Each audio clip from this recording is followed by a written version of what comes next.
Rosalinda. Bakit ang tahimik mo, Rosalinda?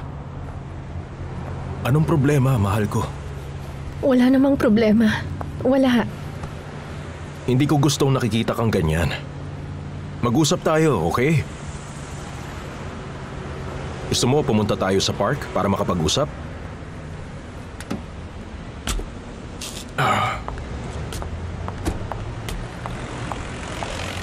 Paano ng pagmamahalan natin?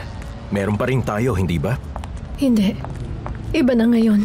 Pero mahal ko.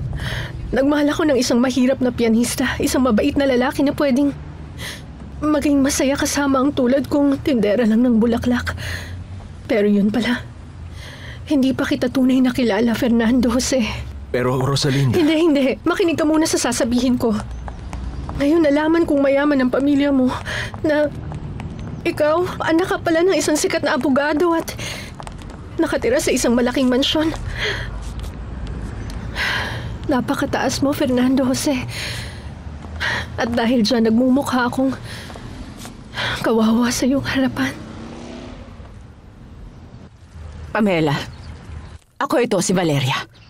Kumusta ka na? Hindi ako ganun ka-okay. Kailangan kitang makita at makausap ngayon din mismo. Tungkol ba kay Fernando Jose? Oo, tama ka. Ayaw kong pag-usapan dito sa bahay ko. Okay lang ba sa'yo kung magkita na lang tayo sa isang coffee shop? Mamaya kung pwede. Rosalinda, bakit mo pa iisipin ang tungkol doon? May kinalaman ba yun sa pag-iibigan natin? Oo, malaki ang kinalaman nun. Kasi mataas pala ang kinabibilangan mo sa lipunan. At ako nakatira lang sa pabahay. Naging hadlang ba ang estado mo sa buhay nung mahalin kita? Alam ko yun at wala akong pakialam doon. Siguro okay lang sa'yo. Pero sa mama mo, hindi. Ramdam kong ayaw ng mama mo sa akin. Hindi niya ako gusto. Mahal ko. Masyado pang maaga para sabihin mo to. Ngayon lang kayo nagkakilala. Ramdam kong hindi talaga niya ako gusto, Fernando Jose. Para bang wala siya sa sarili niyang kausapin ako. Kung ituring niya ako para lang akong basura. Talagang ipinamumukha niya sa akin ng malaking pader sa pagitan naming dalawa. Huwag ka mag-isip ng ganyan, Rosalinda. Mapagmataas nga ang mama ko, pero ganun din siya sa ibang tao. Ganun lang talagang pag-uugali niya. Akala ko magiging mabait siya sa akin. Napakikitunguhan niya ako ng mabuti. Ang akala ko pwede ko rin siyang ituring bilang aking ina. Kapalit ng namayapa akong ina, sumalangit nawa ang kaluluwa niya. Gusto ko siyang mahalin at gusto ko ring mahalin niya ako. Pero kabaligtaran ang nangyari kanina.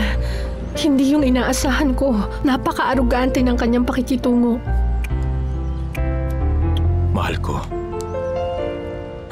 Pagpasensyahan mo pa sana ang mama ko. Bigyan mo pa sana siya ng pagkakataon at subukan mo pa rin kunin ang loob niya. Imposibleng mangyari yun, Fernando Jose. Dahil mukhang hindi niya ako hahayaang makapasok sa kanyang mundo. Ano bang ikinatatakot mo? Ano? Sabihin mo. Na mas tumitindi pa tong nararamdaman kong pag-ibig para sa'yo. Na ikaw ang maging dahilan ko para mabuhay. At natatakot din ako na baka maiwan akong mag-isa. Kasi maiisip mong magkaibang mundo nating dalawa. Kaya iiwan mo na lang ako. Magkwento ka na, Valeria. Kailangan ko ng tulong mo, Pamela. At huwag ka sanang tumanggi. Gusto ko na ilayo mo ang anak kong si Fernando Jose sa hampas lupang babae na yun na kinababaliwan niya ngayon. Ano sa tingin mo, Pamela? Matutulungan mo ba ako o hindi?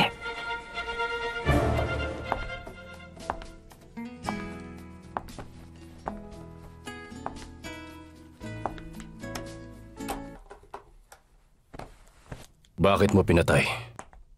Kailangan natin magpatuloy sa buhay. Papa!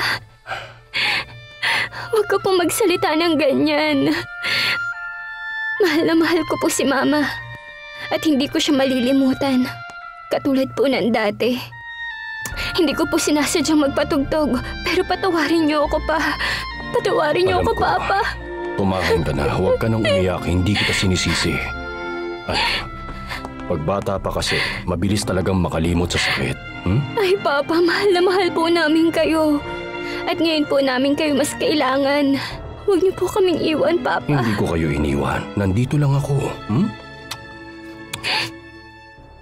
Ngayon sabihin mo, totoo bang may boyfriend na raw si Rosalinda? Mahal ko, ngumiti ka na, pakiusap. Ay, sige. Aalisin ko lahat ng pangamba dyan sa puso mo. Magpakasal na tayo, Rosalinda. Fernando Jose, Magpakasal na tayo sa lalong madaling panahon. Para wala nang makapaghihiwalay sa atin. Wala na. Boyfriend po ako ng anak ninyo, Senyor Javier. Gusto ko pong hingin sa inyo ang kamay ni Rosalinda para pakasalan ko siya. kailangan ko muna maging sigurado sa'yo. Lalo na ngayong marami na akong nalalaman sa'yo. Ayoko magkaroon ka ng pag-aalinlangan sa akin. At ang paraan lang para maalis na yung takot mo ay ang magpakasal na tayo. Paibigin mo ulit ang anak ko. Gawin mo lahat para magmukha siyang marumi sa paningin ni Fernando Jose na para siyang traidor. Sinisiguro ko sa'yo na kaya nating pigilan si Fernando Jose na pakasalan ng hampas lupang babaeng yon. Rosalinda.